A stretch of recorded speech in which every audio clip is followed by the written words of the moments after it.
So the internet is awash with solutions for getting rid of damp and mould, but which ones actually work? Well, I am here with two experts in damp and mould removal who literally live and breathe this stuff every day to try and sort the fact from the fiction. So welcome, Damian Wallis and Simon Trenerry from Safeguard Europe. You guys, just by way of an introduction, Safeguard Europe are leaders in building health in the UK and elsewhere as well. And you are involved in all sorts of training, webinars, product testing. So you really understand actually when it comes to getting rid of damp and mould, what really will make a difference and what won't. So thank you and welcome. To kick off, we're going to talk about a myth that I've seen recently doing the rounds. And personally, I don't feel like this is a very practical thing to do in your home. But people say that putting a bowl of baking soda on your windowsill will stop condensation. Is this true? Bit of a myth, that one, really. I think there's probably some notion that the baking soda absorbs some moisture vapour in the air, but not to any kind of decent extent. I think naturally in a property we can expect to see about 5 litres of moisture in the air. Just environmentally, and I think in a family home it can be from anything like 12 to 18 litres in the air naturally, just generated by day-to-day activities. So I don't think a bit of baking soda is really going to help. What's really going to help is more kind of ventilation in a property. So if you do have trickle vents over your windows, open those up. If you can ventilate your windows when you're sort of in the room and it's sort of safe to do so, that's certainly going to help.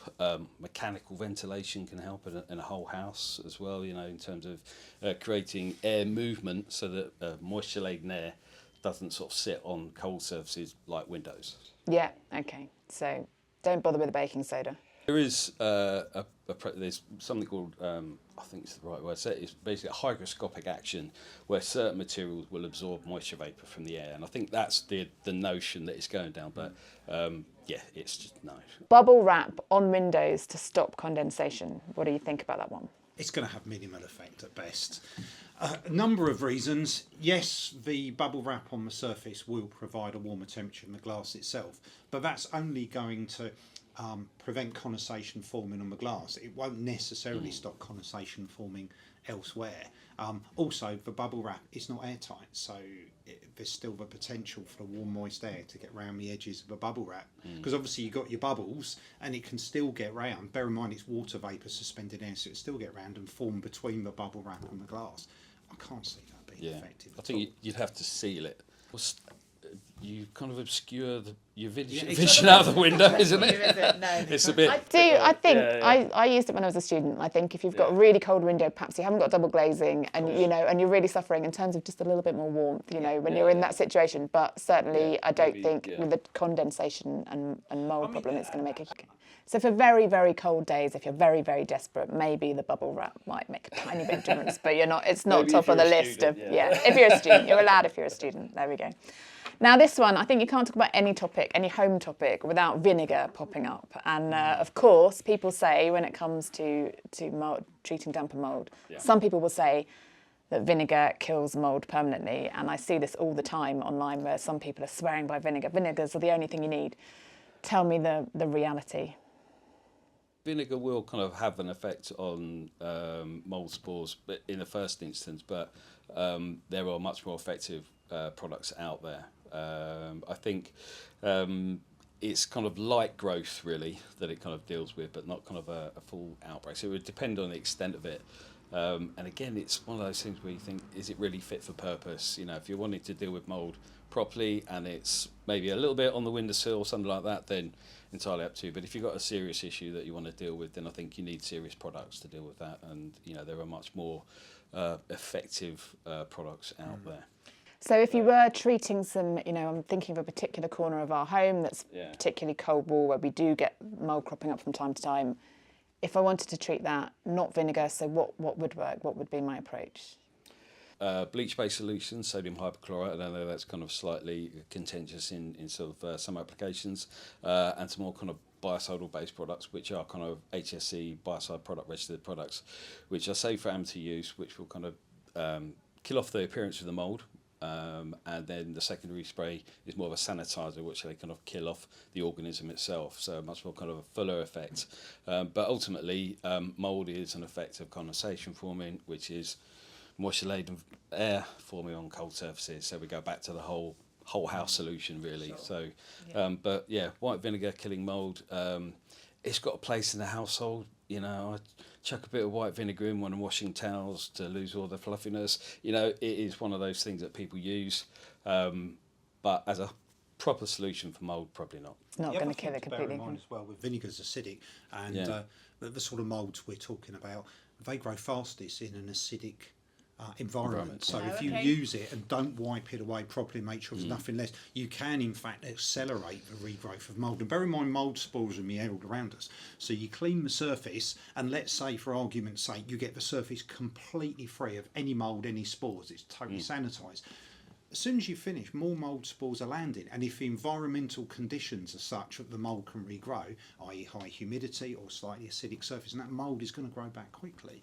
So it is very much, as Damian said, the symptom. Any mould cleaning is very much dealing with the symptom, not the cause. And obviously it's an important step, but the cause is Yeah. very, very important Yeah. to focus on. Thermal paints. Apparently, if you paint your wall with thermal paint, it will heat up your wall and this stops mould, which sounds like magic, so I'd love it to be true. What's your take on this? Thermal paints, they're not magic. They make a Yeah. very small difference. So they slightly improve the surface temperature of the wall that they're applied to. So say, for example, in your bathroom, you apply some anti-condensation paint or thermal paint, that slightly improves the surface temperature. And what actually happens is it delays condensation forming. And the idea is that delay gives your mechanical extraction or the open window or the open door more time for that warm, moist air to leave the bathroom before it condenses and then potentially leads to mould growth. So all it does is delay, it does not prevent at all. Okay, but it makes sense as a package, part of your package of measures maybe. It's something you can Yeah. consider if you've got a wall or an area that's particularly vulnerable to condensation formation. You might have a corner in your bathroom where the mould always seems to grow, or a particular area around a window that always seems to grow. And that could be due to maybe cold bridging, defect in the building, penetrating something else. There could be another defect, but as a localised solution, it can make a difference. Yeah. But it's a small difference. Most products on the market, 0.5 degree difference in Right, surface okay. temperature between a treated area and untreated area. So at best you are delaying condensation formation, and it's still relying on something else such as mechanical extraction, natural ventilation for that warm moist air to leave. Yeah. But effectively, these paints, the way they insulate is they contain tiny glass spheres within them. So the other thing that some people do raise an issue with is the texture. It's Yeah. slightly different to Yeah. normal traditional emulsions, but that's where that kind of tiny insulating layer comes from, is from these microspheres within the okay. paint itself. Yeah. So that is something good, and that's kind of the effect. And I think in tests, it delays the onset of condensation forming from sort of 1 hour versus unpainted or traditional paints to about 2 hours with the insulation paint. Some people say if you just keep your home nice and warm, then you're not going to develop mould. Is this true? I think it's a context thing as well. Again, this one, you know, arguably, I mean, I've been in this game for a number of years, 2 decades plus now, and you would hear things about, as long as you keep your temperature set at about 18 to 19 degrees on a constant but low background Yeah. heat, you will avoid things like condensation forming. And I think it goes beyond that a little bit more. It depends on the construction of the house that you live in as well, if it's solid wall, cavity wall, insulated.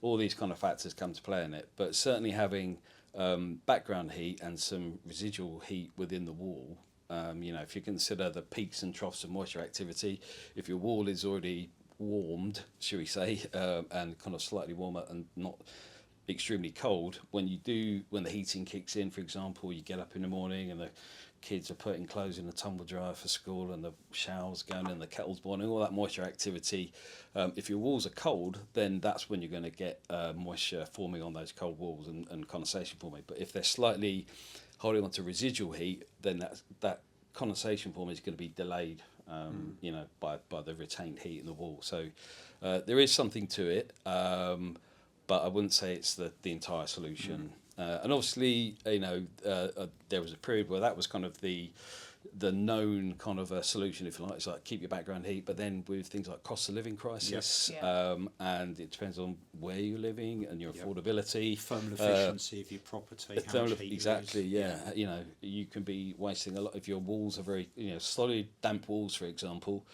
You can be heating up, you know, you can be expending twice as much heat loss. You know, there'll be twice as much heat loss, than a kind of a dry wall. So you know, there's certainly more context to it, but the idea is there, I think, that, you know, warmer air, but ventilated air as well. That's the other thing. That's the key, right? Yeah, because warm air, cold surfaces, you're going to get condensation, but warm air, but air movement, you will avoid condensation. So. Personally, I've become resigned to the fact that we're always going to have a mould problem in our bathroom, and we just do everything we can. We try and run the extraction, open the window, you know, all the rest of it. But we know that from time to time we're going to have to clean it up and paint and move on from it. Is that the reality? Are all bathrooms just going to get mould? Is that normal and unavoidable? I think for most of us, even if you know the theory, know the ways to deal with it, I think in real terms, most of us find a certain level of mould forming in our bathrooms. After all, they're areas that are exposed to warm, moist air, regularly high humidity, and I think in practical terms, the vast majority of people will find it in their bathroom, even if nowhere else in their house. So it's not unavoidable, doesn't affect everyone. I think it's reasonable to say most people, simply because of the nature of your bathroom.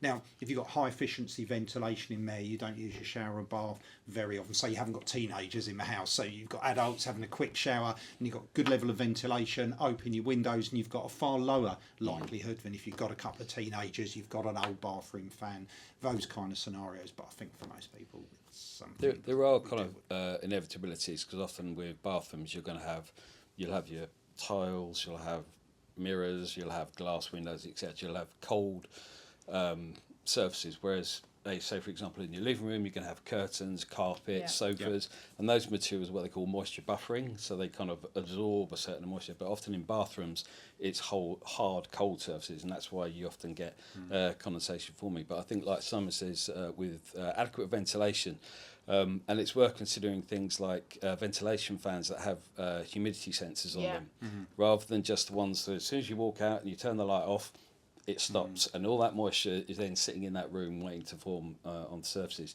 But with a fan where you've got either continuous running fans or fans with humidistat system, they will switch off once the once the humidity level's been brought back down again. So they're a good option. Yeah. They're a good option as well. We've got one of those in our utility room actually, and it works brilliantly. And we put a small extension on our house, and that's in there. And actually, we have no problems with mould or condensation in that room at all, even though it's the cold facing side of the house, which other areas of the house and the older parts of the house is where we do have the problems. So it's magic, because it just switches itself on. You know, and switches off and it's done. Ventilation is complex as a subject, and particularly in the built environment, and it's not widely understood. Particularly since the 60s, we've built our houses to be more thermally efficient, so increasing levels of insulation, sealants, double glazing, etc., etc.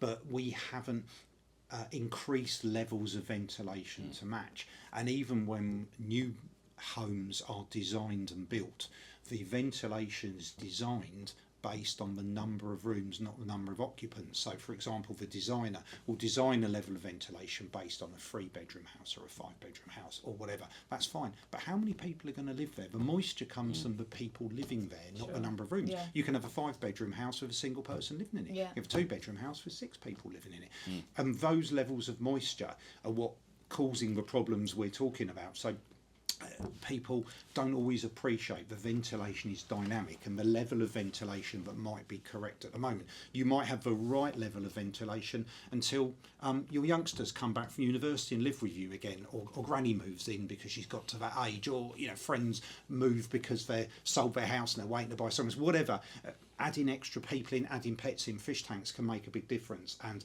the adequate level of ventilation, and that's a key phrase in the building regulations, adequate level of ventilation, and that's meant to represent that it's dynamic, it's not fixed, and that's the problem for many of us. We don't have adequate levels of ventilation in our properties, and that is one of the fundamental factors that leads to the issues we're talking about.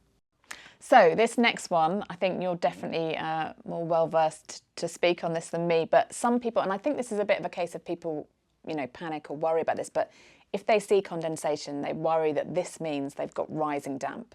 Is this true? I would say this is something that gets misdiagnosed quite a lot. The difference between condensation and rising damp. So if we understand that obviously with condensation, moisture vapour forms on cold surfaces. And when we think about condensation, we often think about like bathrooms and beading on mirrors and tiles and such like that. And that's something called adsorption with a D. What you get with solid walls, for example, where walls are very cold at the base of the wall and they have plaster and paint on them, is you get absorption of moisture, where the moisture in the air forms on the cold surface at the base of a wall and it absorbs into the painted surface. So what we see is a damp wall at the bottom, and there's a natural kind of notion that, well, that's at the base of the wall, so it's got to be condensation, got to be rising damp. So we'll have to treat this as rising damp. With misdiagnosis, what can happen is that, in an extreme case, that the plaster will be stripped off, remedial injection will be made, and then new plaster put in. And then fast forward a few months, and the problem's still happening because it never was rising damp; it was condensation the whole time. And that's something, some people have fallen foul of this and had unnecessary work carried out. But rising damp and condensation, looking at the other way, is that if your wall is cold, as a result of not just rising damp, but things like penetrating damp as well, it can happen upstairs as well as downstairs, is that if you have enough moisture loaded into your wall, for example, a solid wall, it brings the surface temperature down. And then that's where you can get condensation forming.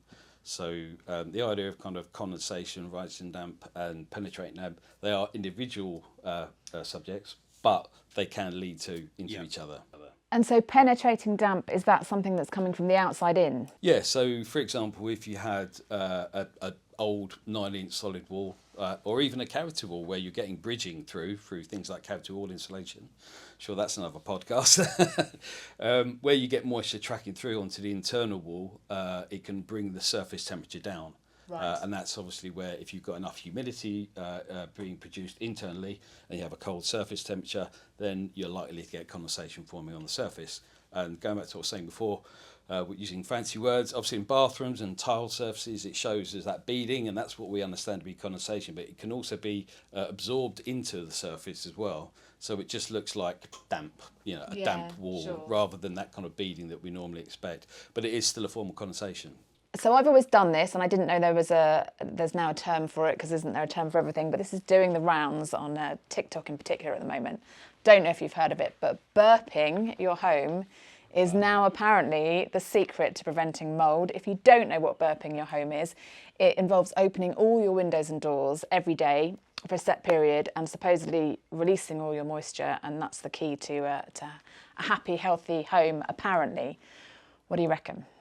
So in Germany they have a word for this, and I've been trying to practice pronunciation, so I apologise to anybody who's German. It's Stoßlüften or something, I believe it is. And basically it is that, burping your house. I do it, I know we talked about it, you do it. Yep. I live in a Victorian house, sash windows, so my house is ripe for monitoring in this kind of situation. But open the windows, upstairs, downstairs, just for 10 minutes of a day, just get up in the morning, just allow all that kind of built up, especially through the night, the windows are shut, and when we're kind of sedentary in bed, we're still producing moisture vapour, but we're not moving around the house, so we're not creating natural ventilation.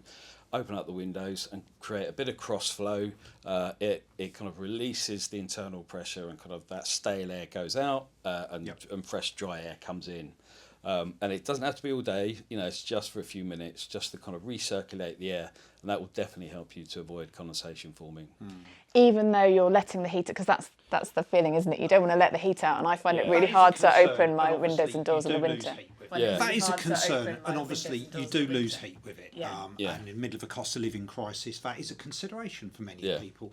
But there are benefits as well, because you're getting fresh air, and it's worth understanding there's more than just warm, moist air we're talking about here. We're talking about release of VOCs. A lot of household products release VOCs. We're talking about freshening the air rather than just dealing with warm, moist air in a condensation context. But of course, yes, you're 100% right. You do lose heat, so it is an individual decision whether to do it. But like I say, Damian said, we both feel there's benefit doing it, and many people do.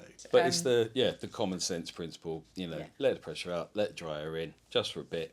And then reset, if you like, the home. And then you kind of, Thank you both very much. I've learnt a lot today. Thank you so much for your time. Thank you very much for watching. I hope that you found that useful. As ever, if you've got any of your own questions or tips or experiences, please feel free to put them in the comments down below. Everything we've talked about in this video, we'll also put links to down below as well. But thanks for watching. Bye.